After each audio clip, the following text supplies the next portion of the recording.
ਹੋਮਿਓਸਟੈਸਿਸ ਕੀ ਆ, ਸਾਡੇ internal environment ਦੇ ਵਿੱਚ, ਜਿੱਦਾਂ ਆਪਾਂ ਅੱਗੇ ਗੱਲ ਕੀਤੀ ਆ ਸੈਲਜ਼ ਔਰ ਸਾਡਾ ਫਲੂਇਡ ਆ ਜੋ ਇੰਟਰਨਲ ਬੋਡੀ ਦੇ ਵਿੱਚ, ਇੰਟਰਨਲ ਇਨਵਾਇਰਮੈਂਟ ਜਦੋਂ ਫਲੂਇਡ ਆ ਉਹਦੇ ਵਿੱਚ ਜੋ ਕੈਮੀਕਲ ਚੇਂਜਸ ਆਉਂਦੇ ਆ ਉਹਨੂੰ ਆਪਾਂ ਕਹਿੰਦੇ ਆ ਹੋਮੋਸਟੈਸਿਸ। ਠੀਕ ਆ, ਫੋਰ ਐਗਜ਼ਾਮਪਲ ਸਾਡੇ ਵਿੱਚ ਅਗਰ ਸਾਡੇ ਬੋਡੀ ਦੇ ਵਿੱਚ ਜੋ ਫਲੂਇਡ ਆ ਉਹਦੇ ਵਿੱਚ ਕੈਮੀਕਲ ਚੇਂਜਸ ਆਉਂਦੇ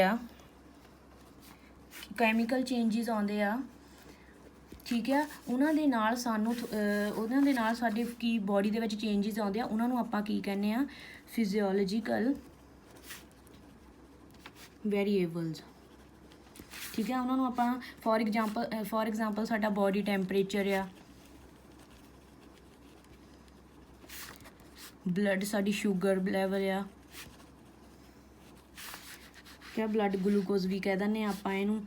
ਹੋਰ ਕੀ ਆ, ਜੋ ਸਾਡੀ ਬੋਡੀ ਦੇ ਵਿੱਚ ਸਾਡਾ ਬਲੱਡ ਪ੍ਰੈਸ਼ਰ ਆ, ਇਹ ਸਾਰੇ ਚੇਂਜਸ ਕਦੋਂ ਆਉਂਦੇ ਆ, ਜਦੋਂ ਸਾਡਾ ਬੋਡੀ ਦੇ ਵਿੱਚ ਇੰਟਰਨਲ ਇਨਵਾਇਰਮੈਂਟ ਦੇ ਵਿੱਚ ਜੋ ਫਲੂਇਡ ਆ ਉਹਦੇ ਵਿੱਚ ਕੈਮੀਕਲ ਚੇਂਜਸ ਜਦੋਂ ਆਉਂਦੇ ਆ, ਉਦੋਂ ਇਹ ਸਾਡੀ ਬੋਡੀ ਦੇ ਵਿੱਚ ਚੇਂਜਸ ਆਉਂਦੇ ਆ। ਫੋਰ ਐਗਜ਼ਾਮਪਲ ਇਹ ਹੋਮੋਸਟੈਸਿਸ ਜਿਹੜਾ ਆ ਉਹ ਕਿੱਦਾਂ ਆਪਾਂ ਇਹਨਾਂ ਸਾਰਿਆਂ ਨੂੰ ਡਿਟੈਕਟ ਕਰਾਂਗੇ ਸਾਡੀ ਬੋਡੀ ਦੇ ਵਿੱਚ। ਸਾਡੀ ਬੋਡੀ ਦੇ ਵਿੱਚ ਇੱਕ ਬਹੁਤ ਮੇਨ ਜੋ ਗਲੈਂਡ ਆ ਕੀ ਆ, ਹਾਈਪੋਥੈਲਮਸ ਗਲੈਂਡ। ਠੀਕ ਆ, ਜਿਹੜੀ ਕਿ ਬ੍ਰੇਨ ਦੇ ਵਿੱਚ ਆ, ਕੀ ਰਿਲੀਜ਼ ਕਰਦੀ ਆ, ਹਾਰਮੋਨਸ ਰਿਲੀਜ਼ ਕਰਦੀ ਆ। ਹੋਮੋਸਟੈਸਿਸ ਅਸੀਂ ਕਿੱਦਾਂ ਕੰਟਰੋਲ ਕਰਦੀ ਆ, ਜੋ ਸਾਡਾ ਬੋਡੀ ਦਾ ਕੰਟਰੋਲ ਸਿਸਟਮ ਆ ਉਹ ਸਾਡਾ ਹੋਮੋਸਟੈਸਿਸ ਆ, ਉਹ ਸਾਡਾ ਹਾਈਪੋਥੈਲਮਸ ਗਲੈਂਡ ਆ। ਨੈਕਸਟ ਆਪਾਂ ਇਹ ਜਿਹੜਾ ਸਾਡਾ ਹੋਮੋਸਟੈਸਿਸ ਆ ਸਾਡੇ ਬੋਡੀ ਦੇ ਵਿੱਚ, ਜੋ ਇਹ ਸਾਰਾ ਕੁਛ ਆ, ਇਹ ਕਿੱਦਾਂ ਸਾਡੀ ਬੋਡੀ ਜਿਹੜੀ ਆ ਉਹਨੂੰ ਕਿੱਦਾਂ ਉਹਨੂੰ ਮੈਨੇਜ ਕਰਦੀ ਆ, ਥਰੂ ਨੈਗੇਟਿਵ ਫੀਡਬੈਕ ਮੈਕੈਨਿਜ਼ਮ। ਠੀਕ ਆ, ਸਾਡੀ ਬੋਡੀ ਦੇ ਵਿੱਚ ਜੋ ਵੀ ਚੇਂਜਸ ਆਉਂਦੇ ਆ, ਇਹਨਾਂ ਕੈਮੀਕਲ ਚੇਂਜਸ ਆਉਂਦੇ ਆ, ਉਹਨਾਂ ਨੂੰ ਜਦੋਂ ਮੇਨਟੇਨ ਕਰਨਾ ਤਾਂ ਸਾਡੀ ਬੋਡੀ ਕਿਹੜੇ ਮੈਕੈਨਿਜ਼ਮ ਦੇ ਥਰੂ ਮੇਨਟੇਨ ਕਰਦੀ ਆ, ਨੈਗੇਟਿਵ ਫੀਡਬੈਕ ਮੈਕੈਨਿਜ਼ਮ ਦੇ ਥਰੂ। ਇਹ ਦੋ ਤਰ੍ਹਾਂ ਦੇ ਮੈਕੈਨਿਜ਼ਮ ਹੁੰਦੇ ਆ, ਨੈਗੇਟਿਵ ਔਰ ਪੋਜ਼ਿਟਿਵ। ਪਰ ਆਪਾਂ ਹੋਮੋਸਟੈਸਿਸ ਦੀ ਗੱਲ ਕਰ ਰਹੇ ਹਾਂ, ਸਾਡੇ ਬੋਡੀ ਦੇ ਚੇਂਜਸ ਦੀ ਗੱਲ ਕਰ ਰਹੇ ਹਾਂ। ਇਹ ਕਿੱਦਾਂ ਮੇਨਟੇਨ ਹੁੰਦੇ ਸਾਡੀ ਬੋਡੀ ਦੇ ਵਿੱਚ, ਹਾਈਪੋਥੈਲਮਸ ਗਲੈਂਡ ਦੇ ਥਰੂ ਹੁੰਦੇ ਆ, ਬਟ ਨੈਗੇਟਿਵ ਫੀਡਬੈਕ ਮੈਕੈਨਿਜ਼ਮ ਦੇ ਥਰੂ ਹੁੰਦੇ ਆ। ਠੀਕ ਹੈ, ਆਪਾਂ ਨੈਕਸਟ ਨੈਗੇਟਿਵ ਫੀਡਬੈਕ ਮੈਕੈਨਿਜ਼ਮ ਜਿਹੜਾ ਆ ਉਹ ਆਪਾਂ ਇੱਥੇ ਦੇਖਾਂਗੇ।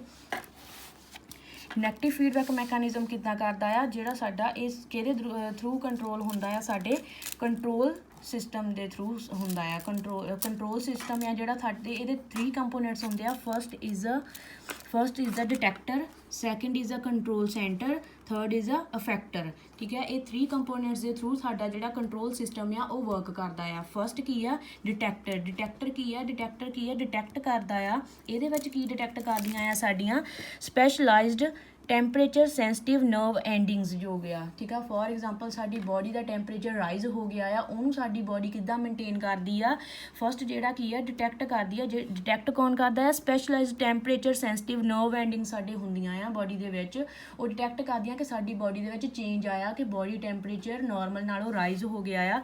ਦੈਨ ਉਹ ਕੀ ਇਨਪੁਟ ਭੇਜਦੀਆਂ ਆ ਕੰਟਰੋਲ ਸੈਂਟਰ ਨੂੰ। ਠੀਕ ਹੈ, ਕੰਟਰੋਲ ਸੈਂਟਰ ਕੀ ਕਰਦਾ ਆ, ਹਾਈਪੋਥੈਲਮਸ ਜੋ ਕਿ ਸਾਡੀ ਬ੍ਰੇਨ ਦੇ ਵਿੱਚ ਆ, ਸਿਟੂਏਟਡ ਬ੍ਰੇਨ ਦੇ ਵਿੱਚ ਆ, ਉਹ ਉਹਨੂੰ ਕੀ ਆ ਇਨਪੁਟ ਭੇਜਦਾ ਆ। ਤੇ ਫਿਰ ਫਰਦਰ ਕੀ ਹੁੰਦਾ ਆ, ਜਿਹੜਾ ਕੰਟਰੋਲ ਸੈਂਟਰ ਆ ਨੈਕਸਟ ਅਫੈਕਟਰ ਨੂੰ ਫਿਰ ਸਾਡੇ ਕੀ ਰਿਸਪੌਂਸ ਭੇਜਦਾ ਆ, ਸਾਡੀ ਬੋਡੀ ਦੇ ਵਿੱਚ ਸਕੈਲਟਲ ਮਸਲ ਜੋ ਆ ਉਹ ਸ਼ਿਵਰਿੰਗ ਹੋਣ ਲੱਗ ਜਾਂਦੀ ਆ, ਸਾਨੂੰ ਠੰਡ ਲੱਗਣ ਲੱਗ ਜਾਂਦੀ ਆ, ਸਾਡੀਆਂ ਬਲੱਡ ਵੈਸਲਸ ਜਿਹੜੀਆਂ ਉਹ ਨੈਰੋ ਹੋ ਜਾਂਦੀਆਂ ਆ। ਨੈਰੋ ਹੋਣ ਦੇ ਨਾਲ ਕੀ ਆ, ਬੋਡੀ ਟੈਂਪਰੇਚਰ ਜਿਹੜਾ ਉਹ ਰਾਈਜ਼ ਹੋ ਜਾਂਦਾ, ਹੀਟ ਵੱਧ ਜਾਂਦੀ ਬੋਡੀ ਦੇ ਵਿੱਚ। ਉਹ ਤੋਂ ਬਾਅਦ 'ਚ ਨੈਕਸਟ ਕੀ ਹੋਣੀ ਆ, ਇੱਥੇ ਸਾਡੀ ਹਾਈਪੋਥੈਲਮਸ ਜਿਹੜੀ ਆ ਉਹ ਹਾਈਪੋਥੈਲਮਸ ਦੇ ਤੱਕ ਕਿੱਦਾਂ ਰਿਸਪੌਂਸ ਪਹੁੰਚਿਆ ਸੀਗਾ, ਸਾਡੀਆਂ ਸੈਂਸਿਟਿਵ ਨਰਵ ਐਂਡਿੰਗਸ ਦੇ ਥਰੂ ਪਹੁੰਚਿਆ ਸੀਗਾ। ਤੇ ਨੈਕਸਟ ਸਾਡੀ ਬੋਡੀ ਵਿੱਚ ਚੇਂਜਸ ਕੀ ਆ, ਸਕੈਲਟਲ ਮਸਲਸ ਜਿਹੜੇ ਸ਼ਿਵਰਿੰਗ ਹੋਣ ਲੱਗ ਗਈ, ਨੈਰੋਇੰਗ ਹੋ ਗਈ ਬਲੱਡ ਵੈਸਲਸ ਦੀ। ਨੈਕਸਟ ਸਾਡੀ ਬੋਡੀ ਨੇ ਕੀ ਰਿਸਪੌਂਸ ਕਰਨਾ ਆ, ਕਿ ਬਲੱਡ ਟੈਂਪਰੇਚਰ ਜਿਹੜਾ ਉਹਨੂੰ ਨੈਕਸਟ ਕੀ ਆ, ਸਾਡਾ ਬੋਡੀ ਟੈਂਪਰੇਚਰ ਜਿਹੜਾ ਆ ਉਹ ਰਾਈਜ਼ ਹੋ ਗਿਆ ਆ, ਠੀਕ ਆ। ਦੈਨ ਫਿਰ ਸਾਡੀ ਬੋਡੀ ਨੇ ਕੀ ਕਰਨਾ, ਹਾਈਪੋਥੈਲਮਸ ਨੇ ਕੀ ਕਰਨਾ ਆ, ਇਨਹਿਬਿਟ ਕਰ ਦੇਣਾ ਆ ਜੋ ਸਾਡੀਆਂ ਨਰਵ ਐਂਡਿੰਗਸ ਆ ਉਦੋਂ ਤੱਕ ਜੋ ਉਹ ਸਟਿਮੂਲੇਟ ਹੋਈਆਂ ਸੀ ਉਹਨਾਂ ਨੂੰ ਇਨਹਿਬਿਟ ਕਰ ਦੇਣਾ ਤਾਂ ਜੋ ਹਾਰਮੋਨਸ ਲੈਵਲ ਜਿਹੜੇ ਆ ਉਹ ਘੱਟ ਹੋ ਜਾਣ। ਦੈਨ ਉਹਦੇ ਨਾਲ ਕੀ ਹੋਣਾ ਆ, ਫਿਰ ਫਰਦਰ ਸਾਡੇ ਕੀ ਹੋਣ ਲੱਗ ਜਾਣਾ, ਲਾਸ ਆਫ ਬੋਡੀ ਹੀਟ। ਜਦੋਂ ਲਾਸ ਆਫ ਬੋਡੀ ਹੀਟ ਹੋ ਗਈ ਦੈਨ ਸਾਡਾ ਜਿਹੜਾ ਬੋਡੀ ਟੈਂਪਰੇਚਰ ਆ ਨੋਰਮਲ ਹੋ ਜਾਣਾ ਆ, ਜੋ ਸਾਡਾ ਨੋਰਮਲ ਬੋਡੀ ਟੈਂਪਰੇਚਰ ਆ। ਫਰਦਰ ਅਗਰ ਸਾਡਾ ਬੋਡੀ ਹੀਟ ਜਿਹੜੀ ਆ ਉਹ ਨੋਰਮਲ ਰੇਂਜ ਨਾਲੋਂ ਬੋਡੀ ਟੈਂਪਰੇਚਰ ਸਾਡਾ ਘਟ ਜਾਂਦਾ ਆ, ਠੀਕ ਆ। ਘਟਣ 'ਤੇ ਹਾਈਪੋਥੈਲਮਸ ਗਲੈਂਡ ਨੇ ਕੀ ਕਰਨਾ ਆ, ਸਾਡੇ ਨਰਵ ਐਂਡਿੰਗਸ ਨੂੰ ਸਟਿਮੂਲੇਟ ਕਰ ਦੇਣਾ ਕਿ ਉਹ ਹਾਰਮੋਨਸ ਰਿਲੀਜ਼ ਕਰਨ ਔਰ ਸਾਡੀ ਬੋਡੀ ਟੈਂਪਰੇਚਰ ਜੋ ਕੀ ਆ ਨੋਰਮਲ ਹੋ ਜਾਵੇ। ਇਹ ਸੀਗਾ ਸਾਡਾ ਨੈਗੇਟਿਵ ਫੀਡਬੈਕ ਮੈਕੈਨਿਜ਼ਮ, ਜਿਹੜਾ ਸਾਡੀ ਬੋਡੀ ਜਿਹੜੀ ਆ ਕੈਮੀਕਲ ਚੇਂਜਿਸ ਨੂੰ ਕਿੱਦਾਂ ਮੇਨਟੇਨ ਕਰਦੀ ਆ through negative feedback mechanism. Next ਆਪਾਂ ਲਿਸਟ ਕਰਾਂਗੇ positive feedback mechanism. Positive feedback mechanism ਕਿੱਦਾਂ ਕੰਮ ਕਰਦਾ ਆ, ਇਹਦੇ ਵਿੱਚ ਅਸੀਂ ਕੀ ਕਰਦੇ ਹਾਂ, ਨੈਗੇਟਿਵ ਫੀਡਬੈਕ ਮੈਕੈਨਿਜ਼ਮ ਸੀ ਸੋ ਸਾਡਾ ਇੰਟਰਨਲੀ ਸੀਗਾ, ਜੋ ਸਾਡੀ ਬੋਡੀ ਆਪਣੇ ਆਪ ਰਿਸਪੌਂਸ ਕਰਦੀ ਸੀ, ਜੋ ਸਾਡੀ ਬੋਡੀ ਦੇ ਵਿੱਚ ਹਾਈਪੋਥੈਲਮਸ ਗਲੈਂਡ ਆ ਉਹ ਆਪਣੇ ਆਪ ਹਾਰਮੋਨ ਰਿਲੀਜ਼ ਕਰਦੀ ਸੀ ਔਰ ਆਪਣੇ ਆਪ ਉਹਨੂੰ ਮੇਨਟੇਨ ਕਰਦੀ ਸੀ ਥਰੂ ਚੇਂਜਿਸ, ਹਾਰਮੋਨਸ ਰਿਲੀਜ਼ ਕਰਕੇ ਔਰ ਇਨਹਿਬਿਟ ਕਰਕੇ। ਨੈਕਸਟ ਪੋਜ਼ਿਟਿਵ ਫੀਡਬੈਕ ਮੈਕੈਨਿਜ਼ਮ ਦੇ ਵਿੱਚ ਕੀ ਕਰਦੇ ਹਾਂ, ਆਪਾਂ ਐਕਸਟਰਨਲੀ ਕੋਈ ਹਾਰਮੋਨਸ ਜਿਹੜੇ ਆ ਬੋਡੀ ਦੇ ਵਿੱਚ ਇੰਜੈਕਟ ਕਰਦੇ ਹਾਂ ਸੋ ਦੈਟ ਅਸੀਂ ਬੋਡੀ ਨੂੰ ਜ਼ਿਆਦਾ ਸਟਿਮੂਲੇਟ ਕਰ ਸਕੀਏ ਔਰ ਜੋ ਸਾਨੂੰ ਜੋ ਚਾਹੀਦਾ ਆ। ਫੋਰ ਐਗਜ਼ਾਮਪਲ ਲੇਬਰ ਪੇਨਸ ਦੇ ਵਿੱਚ ਕੀ ਹੁੰਦਾ ਆ, ਅਸੀਂ ਜੋ ਸਾਡਾ ਆਕਸੀਟੋਸਿਨ ਲੈਵਲ ਨੂੰ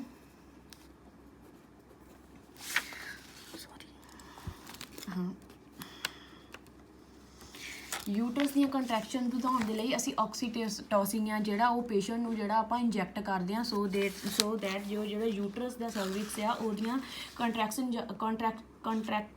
ਜ਼ਿਆਦਾ ਹੋਣ ਔਰ ਬੇਬੀ ਦੀ ਡਿਲੀਵਰੀ ਜਿਹੜੀ ਆ ਉਹ ਈਜ਼ੀਲੀ ਹੋ ਸਕੇ, ਜੋ ਬੇਬੀ ਦਾ ਹੈਡ ਆ ਉਹ ਈਜ਼ੀਲੀ ਬਾਹਰ ਆ ਸਕੇ। ਸੋ ਇਹ ਸੀਗਾ positive feedback mechanism. Thank you.